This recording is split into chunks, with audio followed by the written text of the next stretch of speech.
Gabrielle d'Estrées sera la maîtresse d'Henri IV, et je devrais même dire l'amante. Et lorsque l'on regarde les médias mainstream, on comprend qu'elle aurait dû devenir reine de France, si la pauvre n'avait pas été lâchement, ou presque, assassinée. On nous la présente comme une femme badass, d'une immense influence sur le roi, comme une faiseuse de paix, comme une pacificatrice. Mais qu'en est-il vraiment ? Fût-ce réellement le cas, ou est-ce que c'est une manière de nous parler d'une femme dans l'histoire ? Et je vous propose d'aller voir cela en détail. Chevaleresse d'aujourd'hui. Ça, c'est pas pour les fragiles. Gabrielle d'Estrées fut plus qu'une maîtresse royale.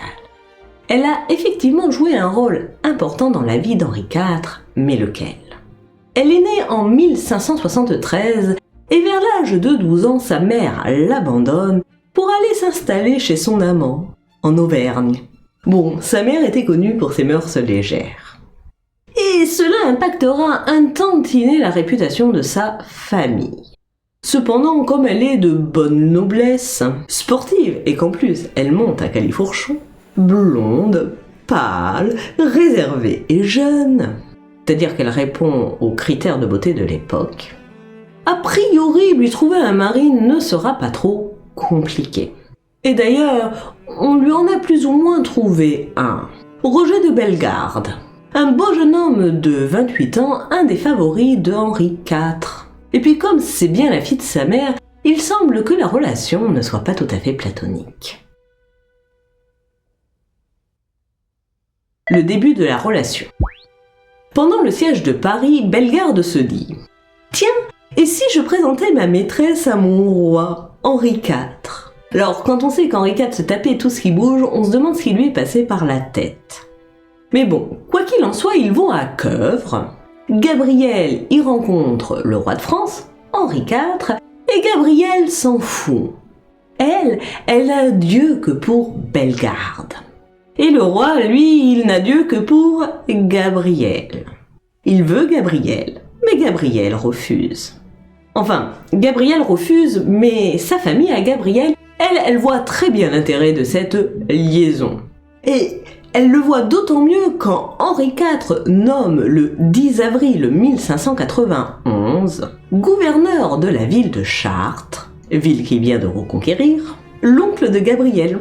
Gabrielle est poussée dans les bras du roi et elle sera pour sa famille une pièce maîtresse. Et plus Henri IV la fréquente, plus Henri IV est amoureux. Il passe tout son temps avec elle. Et si jusqu'à présent la femme d'Henri IV, Marguerite de France, s'en foutait un tantinet, passant elle aussi tout son temps avec son jeune et bel amant, elle finit par être légèrement agacée par la présence de la petite importune. D'abord, Henri lui demande de venir et elle est obligée d'abandonner son amant. Sauf que Henri, il est tellement bien avec Gabrielle qu'il oublie d'aller voir Marguerite, qui elle s'ennuie, se fait chier à l'attendre, quoi. Non. Entre Marguerite et Gabrielle, ça commence mal. Mais passons. Gabrielle ne peut pas rester son amante. Pour sauver l'honneur, il lui donne en mariage Nicolas d'Amerval. Et il la dote joliment, pour que le Nico il accepte. Cette fois-ci, ça sera pas Nicolas qui paie, hein. Alors, certains prétendent, comme Pierre Vessière, que c'était pour empêcher Bellegarde d'épouser Gabrielle. Mais on a du mal à voir comment Bellegarde aurait pu épouser Gabrielle sans l'accord du roi. Quoi qu'il en soit, 4 ans plus tard, Gabrielle fait annuler le mariage pour impuissance. Le mariage était une mascarade et le divorce en sera une autre. Et elle y gagnera au change. Elle et tous ses parents qui seront comblés des bienfaits des largesses royales. Et sur le plan politique, elle a aussi des victoires. Enfin, sa famille. On dit qu'elle a convaincu Henri IV à se reconvertir au catholicisme. Et ça, c'est une immense victoire politique pour la famille Estrées. Dans la guerre de religion qui déchire la France, le roi vient de choisir son camp, et comme par hasard, c'est le même camp que celui de la famille Estrées. Et la famille Estrée va pousser ses pions. Ils iront même jusqu'à essayer de faire abandonner au roi le comté savoyard au profit du duché de Savoie, au risque de perdre l'alliance avec la Toscane. Jeu particulièrement risqué puisque les Estrées tirent leur force d'avoir toujours leurs intérêts alignés avec ceux du roi. Mais bon, comme c'est dans l'espoir de faire en sorte que Henri IV finisse par épouser Gabrielle, le jeu en vaut peut-être la chandelle. Sauf que Gabrielle, elle, cette relation, elle la paye très cher. D'une part, elle sacrifie aux ambitions de sa famille son amour pour Bellegarde. D'autre part, elle y perd sa réputation. Bellegarde. En 1593, c'est le drame. Le roi se convertit, certes, mais dans le même temps, il intercepte un courrier de Gabrielle. Et il se rend compte que cette dernière entretient encore une relation avec Bellegarde. Ben non mon coco, c'est pas pour tes beaux yeux qu'elle est avec toi. Alors Henri IV est fou de rage, il essaie de les prendre sur le fait, et c'est Bellegarde qui mettra fin au triangle amoureux. Encore un qui sacrifiera Gabrielle à ses ambitions professionnelles, à sa carrière. Ceci dit, cette relation extra-conjugale, si je puis dire, la poursuivra puisqu'en 1594, la rumeur court qu'elle n'est pas enceinte d'Henri IV, mais qu'elle est enceinte de Bellegarde. Sa réputation. Alors bon, la famille Estrée n'est pas d'une bonne réputation à toute épreuve, on l'a vu. Mais Gabrielle, en étant la maîtresse royale, elle fait fort, Certes, elle n'a pas d'émis parmi les conseillers royaux. Il faut dire qu'elle ne fait pas et défait pas les carrières au gré de ses envies, et pour cause, elle n'a aucun poids politique. Tout le monde s'en fout de ce qu'elle pense. En revanche, le peuple la hait. Depuis la conversion du roi, les Huguenots la haïssent encore plus que tous les autres réunis. Et quand elle finit par tomber enceinte, elle devient aux yeux de tous la putain du roi. Une anecdote veut que la comtesse de la Roche-Guyon, Henriette de Pons, acceptera d'épouser un Liancourt, un membre de la famille de l'ex-mari de Gabrielle, à condition de ne pas porter ce nom, puisqu'une putain portait le même nom. Et il y aura même des dramas autour de son ancien mari. Gabrielle est seule, elle est désespérément seule. La solitude.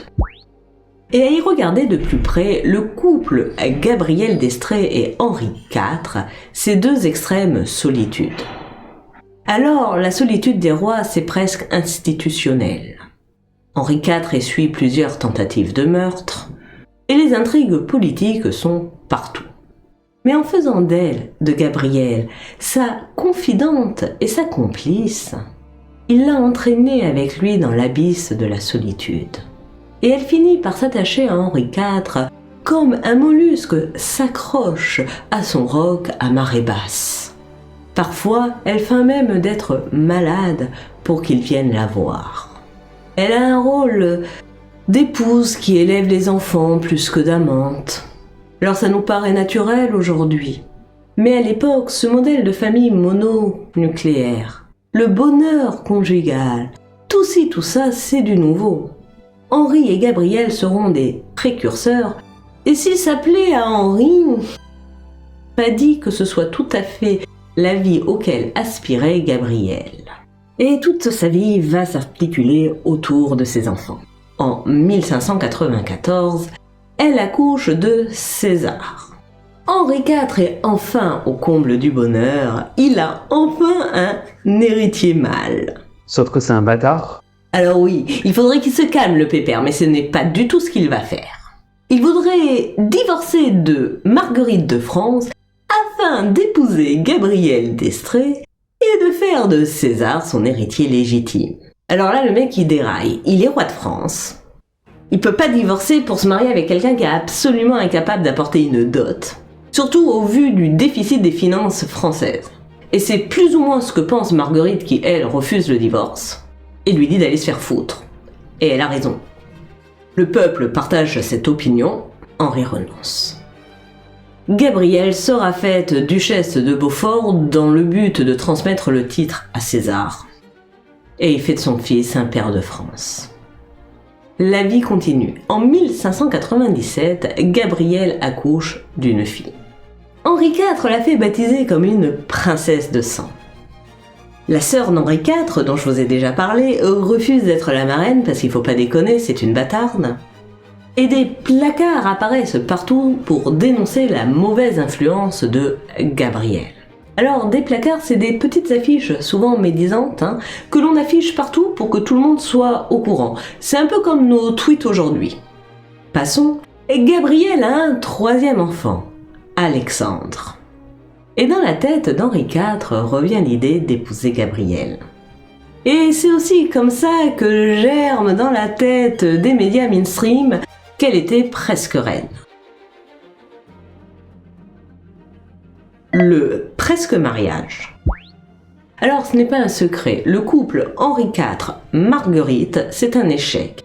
Et elle ne risque pas de lui donner d'héritier mâle parce que pour ça il faudrait qu'ils tac-à-tac ensemble, or ils ne se voient jamais. Et Marguerite, elle n'est pas fondamentalement contre une séparation, mais elle a gardé dans la tête les intérêts de la France. Et clairement, il n'est pas dans l'intérêt de la France qu'Henri IV épouse Gabrielle. Donc, d'une part, elle refuse de divorcer, et d'autre part, elle refuse de reconnaître la non-consommation du mariage. On soumet à Henri IV l'idée d'épouser Marie de Médicis. C'est peut-être mieux que Gabrielle. C'est une cousine de Marguerite, qui a en plus l'avantage d'être blindée de fric comme tous les Médicis à l'époque. Sauf que Marie met une condition à ce mariage, que Gabrielle dégage. Et du coup c'est un peu compliqué. En plus Henri IV, en se réconciliant avec les Huguenots d'une part, et en liant son fils César avec les Mercœurs, qui sont plutôt des représentants de la Ligue. Il a certes mis fin à la guerre civile et religieuse, mais il a surtout réconcilié la France avec l'Église. Et épouser sa maîtresse, c'est un tout petit peu contraire au principe de l'Église. Le Parlement ne le soutient pas, et le peuple non plus. Et il a beau avoir remis l'anneau sacré à sa maîtresse, on ne voit pas par quel miracle il pourrait l'épouser. Même si elle est de nouveau enceinte, même si Gabrielle clame haut et fort, il n'y a que Dieu et la mort du roi pour m'empêcher d'être reine de France. Et Dieu va trancher. Elle meurt le 10 avril 1599, après 48 heures d'une crise d'éclampsie, c'est-à-dire une forme de crise d'épilepsie de la femme enceinte, particulièrement violente. Et à l'époque, 100% mortelle. On la croit possédée par le démon. Sa mort. Gabrielle est morte et sa mort est à l'image de sa vie. Alors oui, certains feront courir la rumeur qu'elle a été empoisonnée par un jus de citron. Et malgré un enterrement quasi royal, elle est surtout morte seule. À peine sa mort annoncée que son père va se précipiter dans son manoir pour aller lui voler ses bijoux. Isabelle de Sourdis, sa cousine, va essayer de prendre sa place de maîtresse royale. Antoine d'Estrées essaiera de s'accaparer l'héritage de César. Bellegarde, lui, s'en fout, il va continuer une magnifique carrière jusqu'à l'âge de 84 ans. Quant à lui, il reprend une maîtresse, Henriette d'Estrac, elle aussi vendue par son père. Elle aussi complotera. Elle aussi vivra mal d'être seulement la maîtresse. La seule différence qu'elle aura réellement avec Gabrielle d'Estrées, c'est qu'elle est un peu plus peste quand même, et que leur relation est moins portée sur l'amour du couple que sur le cul. Et la succession des maîtresses font même l'objet d'une satire, comme dans ce tableau où l'on voit Gabrielle d'Estrées et celle qui la suivra. En fait, cette mort est vue comme une bénédiction divine. Margot accepte de divorcer. Marie accepte d'épouser Henri IV. Les deux femmes vont s'entendre à merveille et Henri IV prétendra que c'était le vœu de Gabrielle. Enfin, le vœu de Gabrielle aurait été qu'il épouse une princesse richissime en capacité de protéger ses petits bâtards. Personne n'est dupe. Et l'histoire le prouvera puisque, à la mort d'Henri IV, tous ces petits bâtards, n'ayant plus aucun soutien, feront partie des mécontents et se révolteront. Et là, on ne parle pas d'une petite crise d'ado, mais c'est une autre histoire. Conclusion. Alors vous savez que j'adore les femmes badass. Pour autant, je ne suis pas prête à faire toutes les distorsions historiques possibles et imaginables pour faire d'une femme connue dans l'histoire une femme badass, au motif que c'est une femme. Et comme nous venons de le voir, Gabrielle est moins une femme badass qu'une putain vendue par sa famille pour en tirer un bénéfice. C'est une potiche malheureuse, mais une potiche. Elle est moins une femme badass qu'un modèle d'inspiration pour la femme au foyer. Alors évidemment, ce modèle va transformer la société à la Renaissance. Mais accorder qu'une personne ait joué un rôle majeur malgré elle ne veut pas dire qu'on doit en faire une femme badass et encore moins qu'on doit lui être reconnaissante. Surtout quand ce rôle de potiche a eu pour conséquence de réduire le rôle des femmes à celui d'épouse, de mère et de pute, un rôle n'empêchant pas d'en jouer un autre.